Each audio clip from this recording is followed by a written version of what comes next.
This news is sponsored by सबसे सस्ती news. Website बनाने के लिए संपर्क करें। हमारा नंबर है 7800317777। विधानसभा के दरियापुर गांव पहुंचे पूर्व राज्यसभा सांसद और भाजपा के राष्ट्रीय प्रवक्ता जफर इस्लाम मीडिया से बातचीत की है।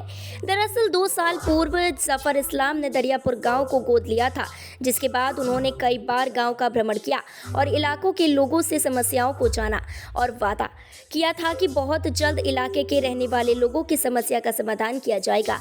जिसके बाद आज फिर एक बार पूर्व राज्यसभा सांसद जफर इस्लाम दरियापुर पहुंचे और इलाके के लोगों को मंच से संबोधित किया। उन्होंने कहा कि जल्द यहां मेडिकल कॉलेज, स्कूल और स्वास्थ्य केंद्र खोले जाएंगे। उन्होंने मीडिया से बातचीत की। उन्होंने कहा कि बहुत जल्द इलाके के लोगों की समस्याओं को दूर किया जाएगा। जफर इस्लाम ने कहा कि दरियापुर में ब्रिज बनाने की मांग काफी समय से की जा रही थी, जो अब पूरी हो रही है। मुख्यमंत्री जी ने पुल के लिए बजट दे दिया है, अब बहुत जल्द ही पुल का काम शुरू हो जाएगा। विदेशी मीडिया को प्रधानमंत्री द्वारा दिए गए साक्षात्कार में उन्होंने कहा कि सबसे ज्यादा सुरक्षित मुस्लिम भारत में है। साथ ही राम मंदिर उद्घाटन प्राण प्रतिष्ठा कार्यक्रम में यूपी के सभी जिलों से इमामों के न्योते पर उन्होंने कहा कि अयोध्या में राम मंदिर निर्माण से सबको खुशी है, मुस्लिम भी उसमें शामिल हैं। उन्होंने कहा कि सुप्रीम कोर्ट के निर्णय का भी मुस्लिमों ने खुलकर स्वागत किया था। उन्होंने मायावती की बसपा पर टिप्पणी करने और सांसदों के निलंबन सहित कई मुद्दों पर खुलकर बातचीत की। आप भी सुनिए। पहले हम थोड़ा सा वो आपका वो जो सांसद कार्ड वगैरह जो था उसके लिए हम पूछे। जफर जी, आज आपने जो गांव गोद लिया है उसका आपने निर्णय करा है। किस तरीके का पूरा काम अब तक वहाँ पर रहा है और कितनी निधि से अब तक? देखिए, जब मैं पहली बार वहाँ गया तो जो प्रधानमंत्री जी का जो संकल्प है, जो विजन है कि हर सांसद को एक गोद लेना है, गांव को गोद लेना है, मैं इस सोच के साथ गया था कि मुझे सबसे पिछड़ा वाला गांव को लेना और उसको मुख्य धारा से जोड़ना है। जब मैं वहाँ गया तो मुझे लोगों की निराशाजनक बात सुनने को मिला और मैंने उसी वक्त मन बना लिया कि इसी गांव को गोद लेना और इसमें ही बहुत सारे काम को करना। तो जितनी मेरी सांसद निधि थी उसमें मैंने वहाँ के सड़कें बनवाई, गांव की सड़कें बनवाई, स्कूल बनवाया, स्कूल की इमारतें बनवाई, वहाँ पार्क बनवाया, लाइटें लगवाई। ये सारी चीज़ें जो बेसिक सुविधाएं के शौचालय बनवाने का, इस बेसिक सुविधाएं के सब काम किए। लेकिन बड़ी मुसीबत थी वहाँ के लोगों को, इसलिए कि एक टापू की तरह जब बरसात में बन जाता है, जहाँ से ना निकल सकते हैं लोग, ना जा सकते हैं, ना आ सकते हैं, न शादी ब्याह हो सकता है, न बच्चे पढ़ाई के लिए बाहर जा सकते हैं।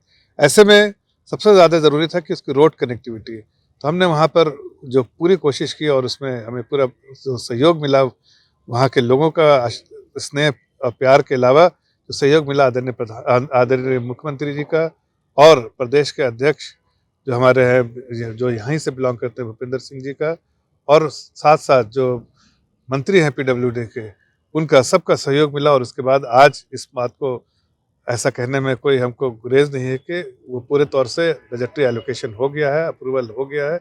और अब जो इन लोगों की जो 75 साल से जो समस्या चली आ रही थी कि लोग वो वहाँ गाँव से कट जाते थे, पूरे गाँव के लोग कट जाते थे बाकी शहरों से, तो वो अब नहीं कटेंगे। और जैसे बन जाएगा पुल, तो जो पुल एक कागज़ के एक टुकड़े के में लिखा हुआ की बात नहीं है, बल्कि ये मुख्य धारा में यहाँ से विकास शुरू होता है।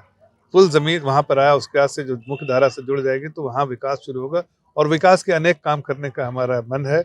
और जैसे ये पुल बनेगा हम बहुत सारे विकास के और काम करेंगे, चाहे स्कूल हो, चाहे और डेवलपमेंट का विकास का काम हो, सब हम वहाँ पर करेंगे ताकि आम नागरिक, आम लोग जो वहाँ रह रहे हैं उनकी ज़िंदगी में खुशगवार माहौल आए, बेहतर हो। इसी उम्मीद के साथ हम वहाँ पर काम कर रहे हैं।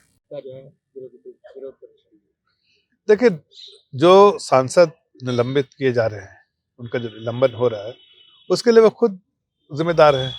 अभी सांसद का काम क्या है कि पार्लियामेंट के फ्लोर पे जाके सदन के पटल पे चर्चा कीजिए, डिस्कस कीजिए, डिलिब्रेट कीजिए, इम्पोर्टेंट इश्यूज पे चर्चा कीजिए और जो बिल पेश हो उस पर अपनी बातें रखिए। अगर कोई बात सरकार ने जो पेश की उसमें चेंज करना है तो अमेंडमेंट लेकर आइए और ये सारे बिल को एक लेजिस्लेशन बनाइए ताकि समाज का सुधार हो, समाज के लोग में जो लोग रह रहे हैं उनका उत्थान हो। इसीलिए तो सांसद आते हैं, इसलिए कि वहाँ पर पार्लियामेंट में ही लॉ बनता है। लॉ बनाने के लिए ये खुद मुख्तार है।